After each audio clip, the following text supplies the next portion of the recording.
On l'a vu dès le début, dès son arrivée au pouvoir, Donald Trump signait des dizaines de décrets. Ça portait, entre autres, il y en avait sur l'énergie, sur le climat, et on se dit, est-ce que ça va vraiment retirer les Américains de toute initiative à travers la planète? Étienne Leblanc, reporter spécialisé en environnement, est passé à travers tout ça, tout un mandat que vous vous êtes donné. Dites-nous, est-ce que c'est aussi simple que ça? Parce que, écoutez, il y a des entreprises, il y a des industries globales, complètes, installées partout. Il y a tout un marché aussi. Est-ce qu'on peut sortir de même? Est-ce qu'il peut tout changer d'un seul trait de plume, M. Trump? Dans certains cas, oui, je vais vous expliquer pourquoi. Dans d'autres cas, ça va prendre l'approbation du Congrès, donc c'est beaucoup plus compliqué. Et dans d'autres cas, souvent, ça n'a pas rapport avec les affaires du gouvernement, c'est le marché, au fond, qui va décider. Dans le cas où ça a des incidences immédiates, et je crois que c'est le décret qui a le plus d'incidences et de conséquences sur l'environnement des États-Unis, c'est la question de l'énergie éolienne. M. Trump a signé un décret qui suspend donc tous les projets d'éoliennes sur les terres fédérales et en mer. Donc ça, il n'y aura pas de nouveaux projets parce qu'on a besoin d'un permis fédéral pour les faire. Okay. Et d'autre part, ça ne suspend pas nécessairement les projets qui sont en cours, mais il a signé un décret, M. Trump, dans lequel il est dit que le secrétaire à l'Intérieur va procéder à un examen approfondi de la nécessité de résilier ou d'amender toute concession qui a été accordée. Donc, on va vérifier, dans le fond, si les projets qui sont en cours sont toujours valides. Ça, il y a un risque, évidemment, que tout soit arrêté et que seul ce qui peut exister, ce sont les projets qui existent déjà. Donc ça, je dirais que c'est quand même le décret qui a le plus de pouvoir. Bon, qu'en est-il des voitures électriques? Parce que là aussi, il n'y a pas un ami, d'ailleurs, qui est un grand manufacturier de voitures électriques. Intéressant, Elon Musk. Oui, ça aussi, ça va bouleverser les choses? Ça bouleverse les choses. D'ailleurs, on le voit au Québec, hein, monsieur le ministre de l'Environnement qui remet en question sa propre politique. Oui, ça bouleverse les choses de deux façons. Premièrement, il y a un décret sur le soutien financier accordé pour le développement des véhicules électriques aux consommateurs. Hein. Les gens aussi, là-bas, avaient un crédit pour acheter une voiture électrique.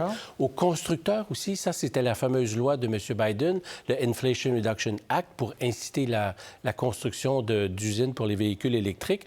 Et d'autre part, M. Trump a aussi signé un décret qui fait en sorte que les constructeurs n'auront plus besoin de suivre les règles que M. Biden avait émises pour qu'ils réduisent les émissions de leur flotte. Autrement dit, on a imposé des règles pour que les constructeurs améliorent l'efficacité énergétique de leurs voitures.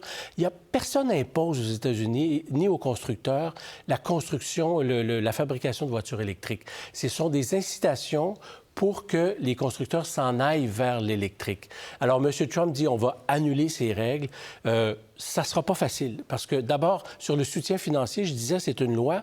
Ça va prendre une nouvelle loi pour casser la Inflation Reduction Act parce que M. Biden avait réussi à en faire une loi et c'est pas évident que tous les élus républicains vont appuyer une nouvelle loi parce qu'ils en profitent de ce soutien financier. Et d'autre part, sur les règles pour les constructeurs, sur l'émission de leur flotte, il l'avait essayé en 2017. Ça a pris 4 ans à faire entre 2017 et 2021. C'est très long. C'est pas aussi simple qu'il le pense. Donc ça va prendre du temps. Bon, il y a également l'autre phrase, hein, « drill, baby, drill ». Oui, tout à fait. Aussi, on se lance dans l'exploration pétrolière et gazière. Oui. On se lance, là. Donc, M. Trump veut accorder tous les permis, réduire les règles qui empêchent, donc, certaines règles environnementales qui ralentissent le développement de pipelines, de forages, etc. Et il veut donc ouvrir tous les permis. Il a le pouvoir de le faire de façon exécutive. Il peut donner tous ces permis. Sauf qu'en ce moment, les pétrolières disent, nous, on n'est pas dans l'investissement, là.